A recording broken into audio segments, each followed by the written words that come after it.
Olá, meus queridos! Como vocês estão nessa tarde maravilhosa? Ou noite, ou dia, sei lá quando você vai estar assistindo esse vídeo. A única coisa que eu sei é que esse vídeo chegou tarde demais pro hype. Mas tudo bem, o que importa é que ele chegou, mesmo que atrasado por tipo uns 3 meses. Enfim, eu peço perdão pela demora, às vezes eu fico ocupado demais procrastinando, mas finalmente ele está aqui. Então sem muita enrolação, bom dia, boa tarde ou boa noite, sei lá, eu sou o Vagabond e hoje vamos falar sobre o Snyder Cut da Liga da Justiça.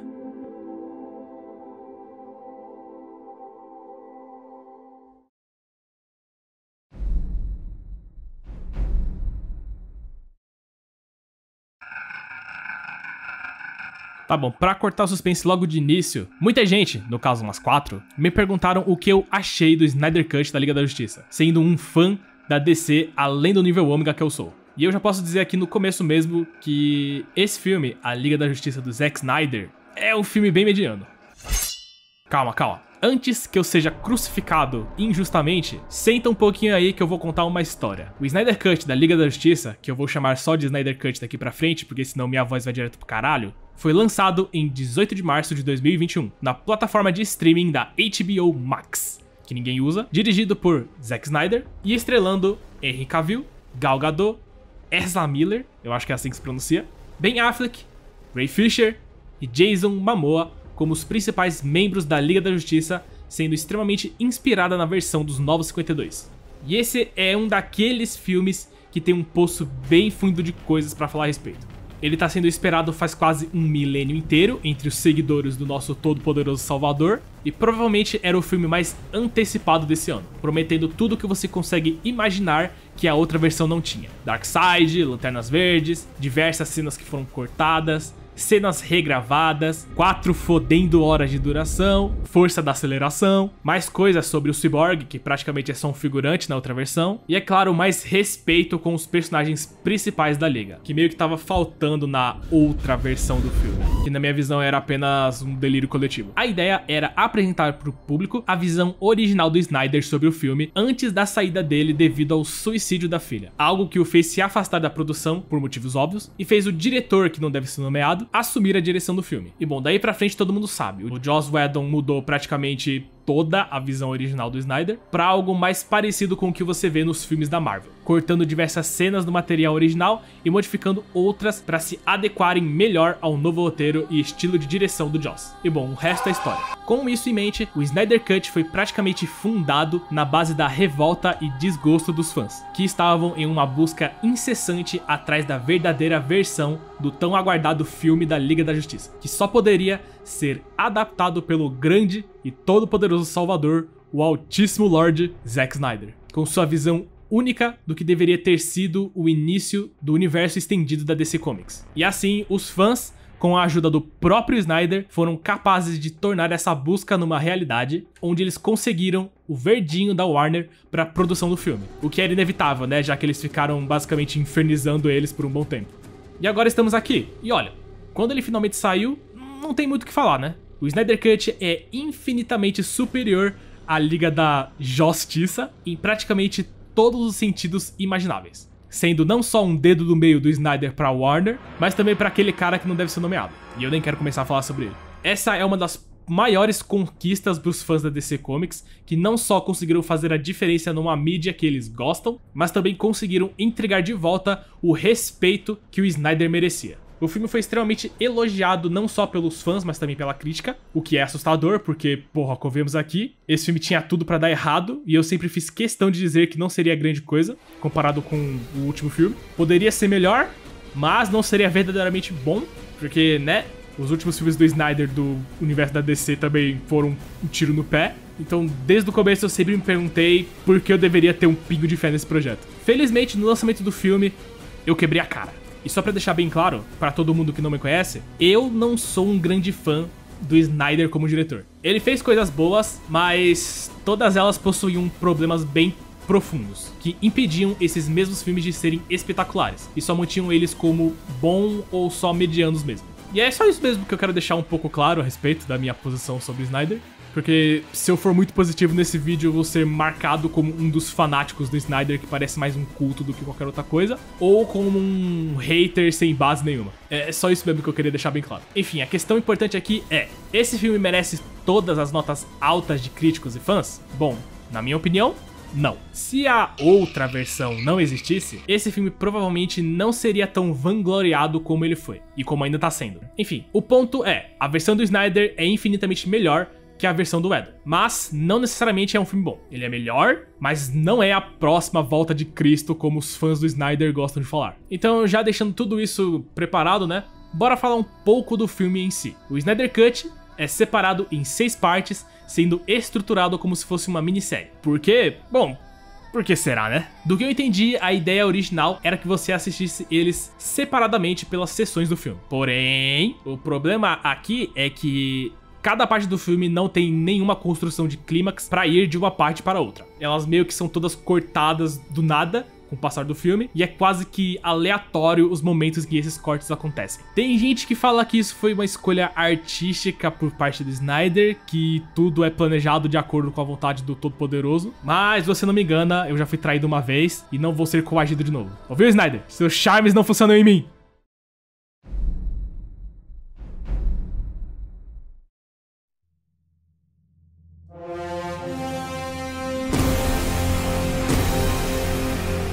Pra começar, vamos falar sobre a parada que mais me incomodou do filme: a coloração.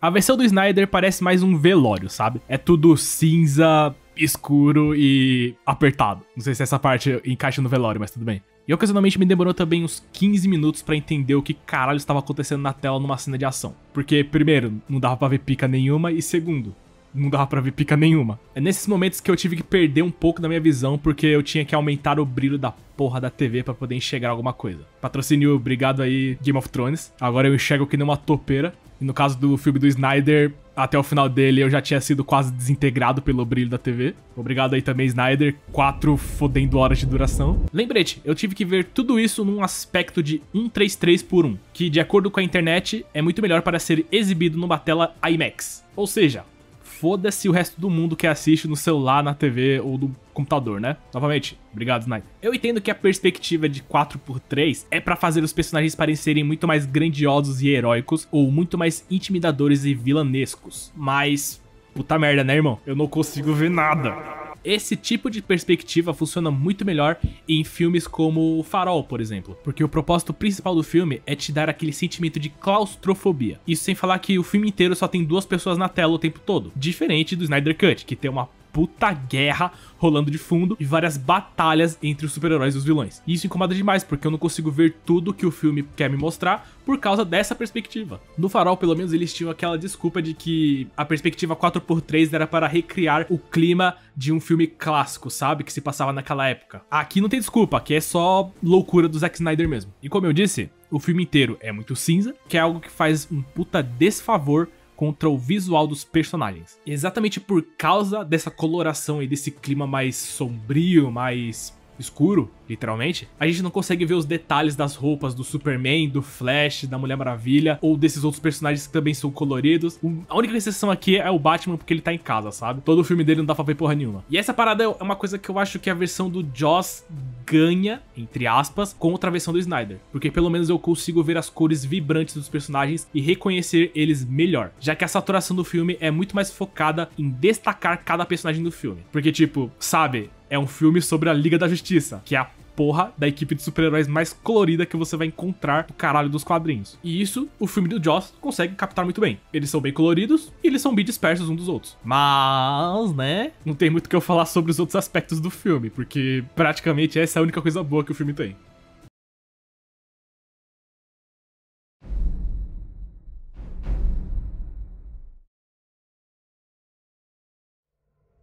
Tá, agora sim, a gente tá numa situação um pouco complicada.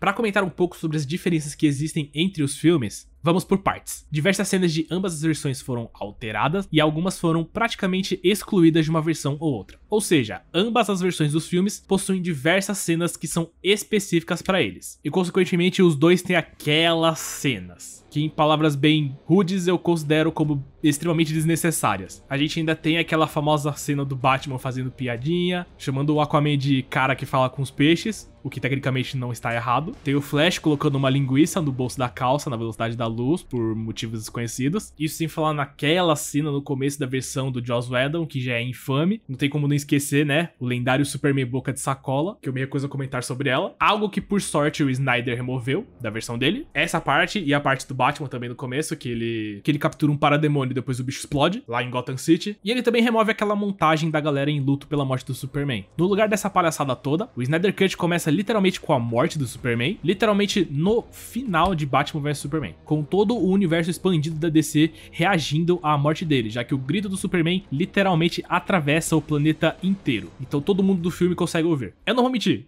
é sem dúvidas um jeito muito mais interessante e cativante de começar o filme do que uma montagem ao som de Everybody Knows. Nisso a gente é apresentado a cada um dos personagens do filme bem aos pouquinhos. Cada um deles tem uma cena própria e cada um deles é recrutado para a Liga da Justiça pelo Batman. É no meio disso tudo que os momentos mais randômicos e aleatórios do Snyder Cut acontecem. Tem aquela cena da menina cantando pro Aquaman em nórdico por motivos desconhecidos. Tipo, sério, eu quero que alguém pelo menos traduza o que ela tá falando, porque as legendas do filme não traduziram. Obrigado, Snyder, de novo.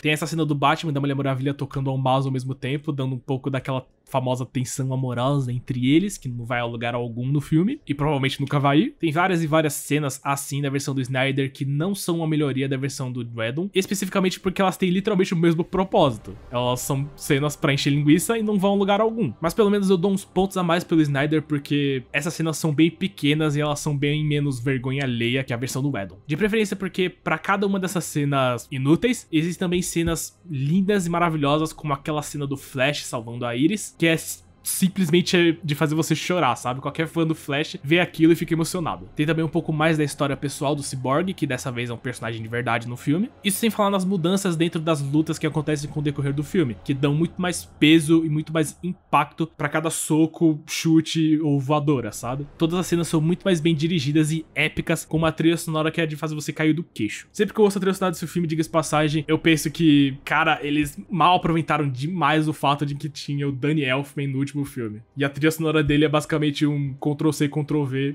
da trilha sonora do Junk, sem ter muito espaço pra ele fazer alguma coisa original do filme, sabe? A única coisa que realmente lembra ele é que em alguns momentos a gente consegue ouvir a trilha sonora do Batman clássico. Lembrando, alguns momentos, que são tipo uns 15 segundos do filme. Mas, cara, assim, não tem muito o que falar a respeito dessas partes que foram refeitas do filme. A maioria delas são praticamente idênticas e mudam só umas paradinhas muito minúsculas, que surpreendentemente fazem as cenas serem melhores. Por exemplo, tem o Batman tomando uma surra do Superman na luta entre o Super e a Liga, onde na versão do Joss Whedon o Batman toma literalmente uma porrada, cai no chão e depois parece um gordo tentando levantar, enquanto na versão do Snyder ele é atacado pelos raios laser do Superman e ele até tanca a porra do raio laser com o braço dele, pelo menos até a Lois Lane chegar, né? Lois Lane, diga-se passagem, aparece bastante no filme e toda vez que ela aparecia eu queria dormir, porque ela que mostra bastante um dos maiores problemas do filme. É muito difícil dar o tempo pra todos os personagens do filme brilhar, e muitos deles, que não são os principais, não brilham e praticamente são irrelevantes pra história. A Lois Lane, diga-se passagem, é um deles. Cada parte dela parecia um filler e era muito chato de ver, de preferência porque as partes dela interrompiam as partes interessantes dos outros personagens, sendo no meio da trocação de soco ou no meio de falas pra expor um pouco mais da história do filme, do que tá acontecendo. E isso é um puta porre, é muito chato. Falando em porre, tem diversas cenas também com o passar do filme de falsa tensão, onde você acha que alguém vai morrer ou se machucar feio, e os heróis sempre chegam uns meio segundo antes da pessoa específica pagar a conta, sabe? Ah, as crianças vão morrer? Nope. Ah, Mera vai morrer? Nope. O Batman? Nope. Isso é uma coisa que faz o filme ficar bastante previsível e sem muita atenção, porque você sabe que ninguém vai morrer, ninguém vai se machucar, porque os heróis sempre chegam no momento certo pra salvar o dia. Falando nos heróis também, eu acho que o Zack Snyder teve uma epifania enquanto fazia o filme, porque ele provavelmente lembrou que os fãs principais do filme são os fãs de quadrinhos. E aí nesse momento ele parou e pensou, cara, se eu colocar mais personagens dos quadrinhos no filme, será que isso vai fazer os caras verem o meu filme? Parabéns, parabéns. Mas claramente uma ótima decisão, nosso grande gênio incompreendido do cinema. E como eu comentei há pouco tempo atrás, é basicamente por isso que a gente tem a aparição de personagens como Zeus, Ares, Artemis, que eu demorei uns 2 meses pra perceber que era ela, e sem falar na aparição do meu boy magia, o Caçador de Marte, John Jones, um pouquinho do Lex Luthor, do Exterminador, do Coringa, simplesmente porque, sei lá, seria da hora ver eles, né? Adicionar mais personagens pra história não é necessariamente algo ruim, desde que pelo menos eles sejam relevantes pra história. Algo que não é o caso do Snyder Cut. Grande parte dessas aparições do filme são extremamente desconexas e foram adicionadas pelo simples prazer de poder colocar eles. Desde o próprio Caçador de Marte até mesmo, sei lá, o Lanterna Verde. Muita gente aparece no filme, mas poucos deles são relevantes pra história da parada inteira. O que é muito triste, porque é um puta desperdício de personagens bons que a gente nunca vai ver muito sobre, porque a Warner fudeu o esquema pesado pro universo da DC.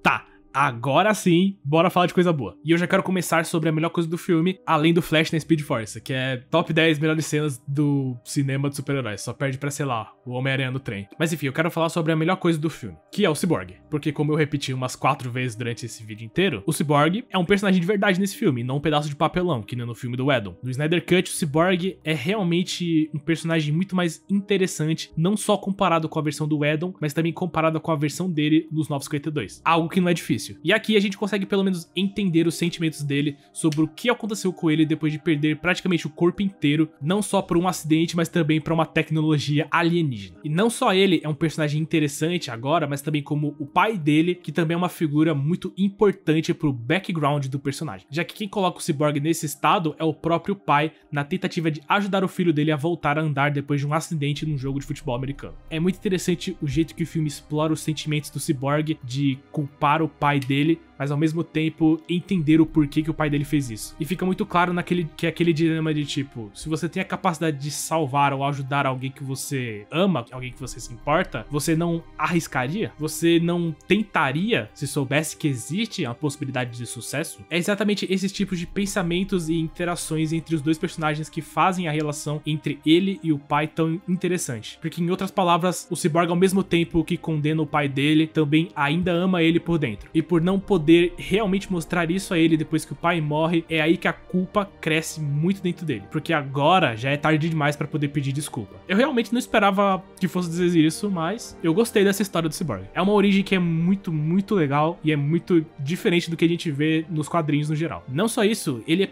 provavelmente o único personagem daquele filme que eu realmente gostei. Ele é literalmente o único dos personagens que possui um arco bem definido, com uma motivação própria, um desenvolvimento verdadeiramente interessante, um fechamento no filme que chega a ser bem tocante e bonito. E, cara, mandando a real, ele é o que mais próximo chega de ser um super-herói de verdade naquele filme. E falando sério, eu realmente assistiria um filme sobre ele se a história dele continuasse nesse clima. A única coisa que eu senti falta mesmo foi a personalidade descontraída que o Cyborg é conhecido por ter. O filme inteiro ele tá bem cara fechada e bem sério, o que é bem estranho pra um personagem que nem o Cyborg, que literalmente tem um bordão de Booyah!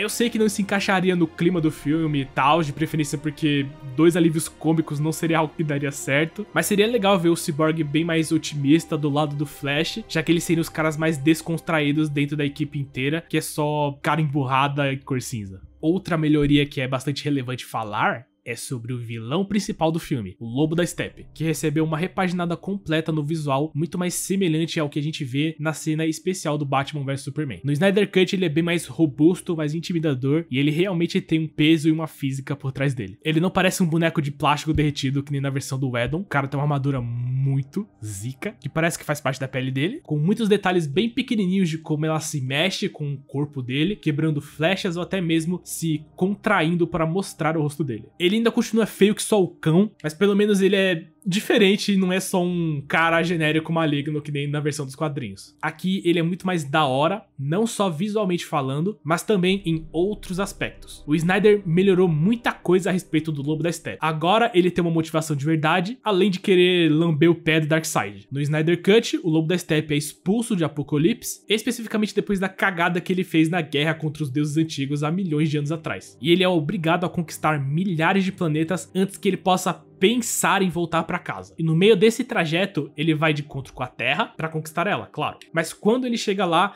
ele descobre que a resolução para a famosa equação antivida está localizada nas caixas maternas da Terra. E é com elas que ele pretende reconquistar Darkseid e assim poder voltar pra casa dele ao lado dos irmãos e irmãs novos deuses. Darkseid, diga-se passagem, que realmente aparece na porra do filme e... bom, é o Darkseid, né? Cada cena que ele aparece, ele rouba um momento inteiro só pra ele, porque é o Darkseid. Mesmo que ele só apareça um pouquinho no filme, ele ainda é uma das partes mais legais do filme inteiro, simplesmente porque é a porra do Darkseid. Mas enfim, voltando pro Lobo da Steppe, mano, nesse filme, ele é uma ameaça de verdade. Ele é uma ameaça que é interessante de acompanhar. O bicho é virado no caralho, mas ele não é invencível. E isso torna ele muito mais legal que a versão do Whedon, que literalmente anda pra lá e pra cá que nem a porra no trator e ninguém consegue parar ele. Isso torna as cenas de luta contra ele muito mais empolgantes do que as outras versões. Porra, a cena das Amazonas e a luta final são simplesmente do caralho. Cada personagem ali tem um peso e eles interagem muito bem com o cara, fazendo ele muito crível naquele mundo. E falando da cena final, eu também achei muito da hora que os heróis não são tipo aquela família disfuncional que muitos filmes de super-heróis têm, sabe? Eles meio que são a galera que se une por acaso. E com o passar do filme, eles vão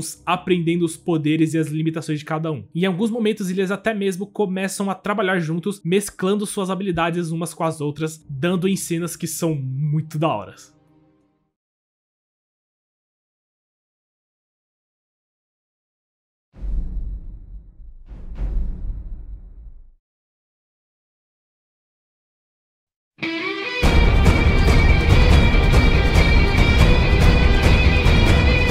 Como eu disse no começo do vídeo, o filme é cheio de defeitos, desde inconsistências no enredo, até em coisas muito nerdeiras pra você notar, tipo a Mulher Maravilha sendo rápida o suficiente pra bloquear todas as balas de um fuzil, algo que faz ela ser praticamente tão rápida quanto o Flash, ou o Flash ser tão lento quanto ela. As duas possibilidades são plausíveis. Isso é coisa que só nerd granudo ia notar, mas tudo bem. O que importa de verdade são os defeitos do filme como um filme propriamente dito. Ele é cheio de cenas absurdamente longas que adicionam nada no enredo do filme, como um todo. Algumas delas são chatas pra caralho, diga-se passagem. Existem personagens demais pra história focar, e por isso só um deles é interessante de verdade. Pelo menos isso considerando que os outros personagens, além do Cyborg, da Mulher Maravilha e do Superman, são personagens de verdade. Porque alguns deles só aparecem como fanservice mesmo, ou estão lá pra marcar presença, tipo o Aquaman. Existem muitos detalhes na história que são esquecidos ou que não levam a nada. E é claro, o filme deixa diversas pontas soltas e desconexas pra uma possível continuação que, convenhamos aqui, todo mundo sabe que nunca vai chegar. E por isso a gente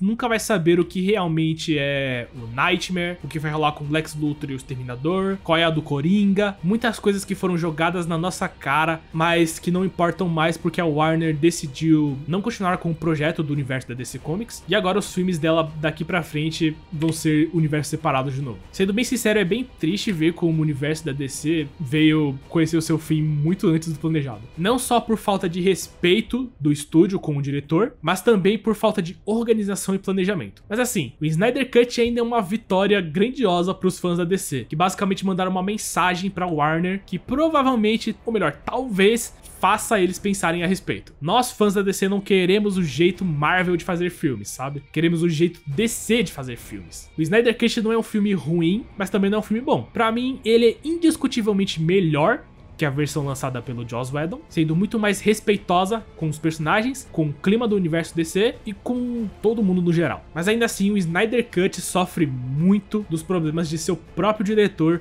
que acompanham ele desde o início da carreira. Ele não é um filme grandioso, nem nada. É só um filme aceitável e fica nisso. Por isso, pra mim, ele merece uma nota 6,5, porque ele apenas tem sucesso no propósito principal dele, que é mostrar que a visão do Snyder era melhor que a do Whedon. Espero que tenham gostado do vídeo de hoje. Se você gostou, não se esqueça de se inscrever, deixar aquele joinha pra ajudar no canal, dar uma moralizada pro pai, compartilhar também sempre é bom. E é claro, se possível, deixar a sua opinião sobre o filme aqui nos comentários, porque esse é o tipo de filme que é muito bom discutir a respeito. Enfim, muito obrigado pela sua atenção, tenha um bom dia, uma boa tarde, uma boa noite, sei lá, e até a próxima.